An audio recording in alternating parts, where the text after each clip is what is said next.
5 seconds to go. Start.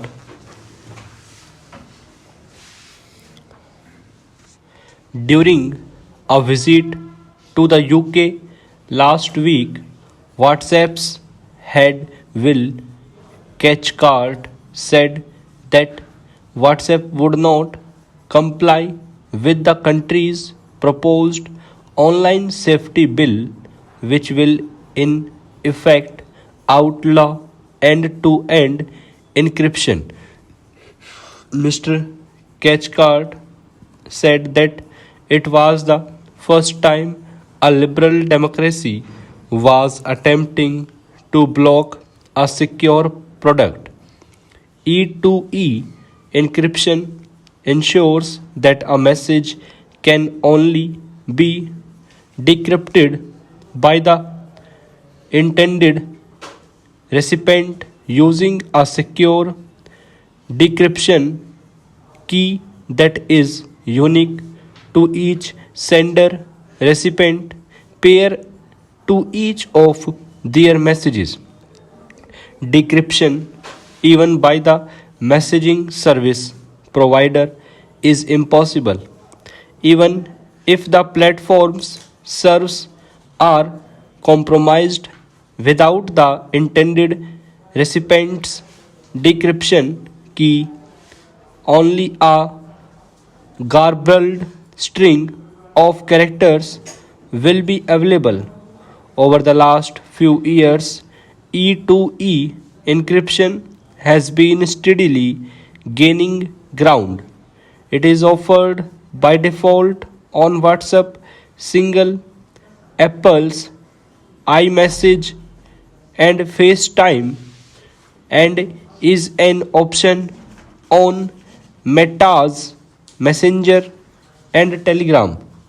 The online safety bill is a proposed British legislation that seeks to improve online safety by placing certain duty of care obligations on online platforms.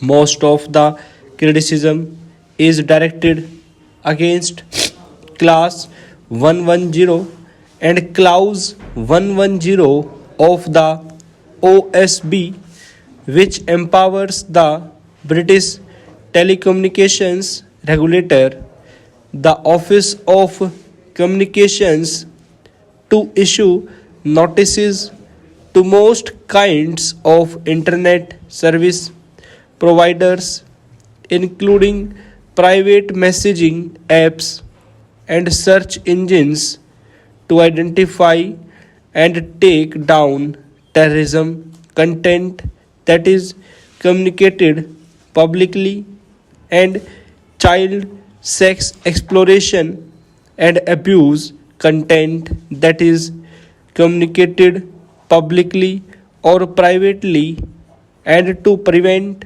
such content from being communicated in the first place. Although the OSB does not mandate removal of E2E encryption, it would de facto mean breaking it, as messaging apps would have to scan all messages that are sent on their platform to flag and take down terrorist and CSEA context and content. Since the clause also requires the platforms to prevent terrorism, CEA content from being communicated using the platforms, it would mean that what app would have to implement a client-side scanning mechanism to scan content on users' devices before it is even encrypted.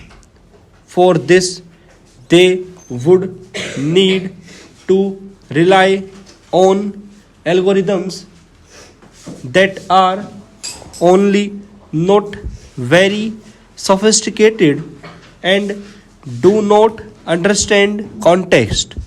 For instance, in 2021, Google automatically blocked a father's account in San Francisco and reported him to the local police because he had shot videos of his toddler son's infection in intimate areas to share with his son's doctor during the pandemic.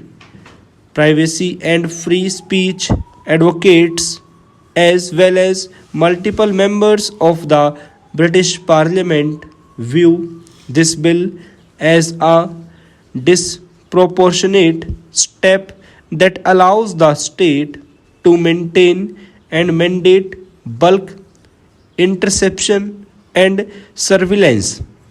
Last month, Single's president told the BBC that would absolutely 100% walk if forced to weaken the privacy of its messaging platform.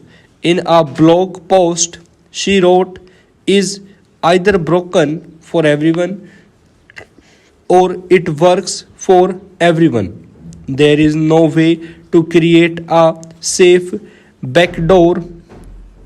The CEO of British company Element that runs matrix based E2E encrypted messenger said that if the OSB was passed, he may have to exit the UK entirely and shift his company's headquarters. If platforms do not comply, they may face penalties of up to 18 million or 10% of the platform's global revenue of the preceding accounting year, whichever is higher. Currently, the bill has been passed by the House of Commons and a House of Lords committee is examining the bill. Once the committee's report is ready, it will go back to House of Lords for a third reading.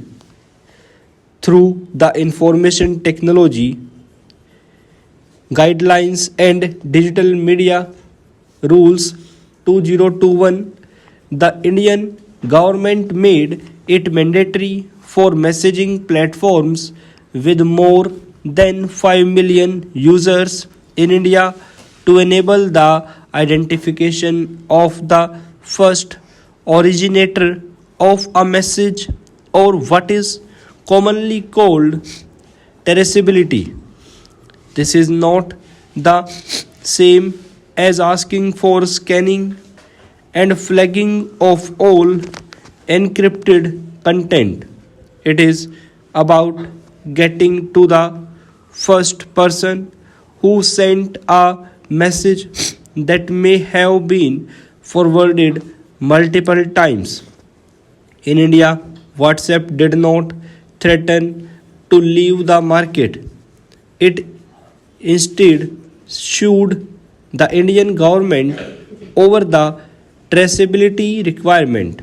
This is mainly because India, with 487.5 million WhatsApp users, is home to 22% of the platform's 2.24 billion monthly active users. WhatsApp's penetration rate is India is over 97%, while in the UK it is at about 75%.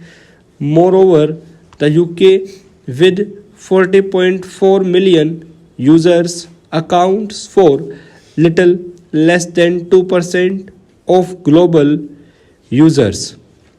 Even Mr. Chartcart said it would be an odd choice to compromise the app's security for just 2% of its user base. Stop.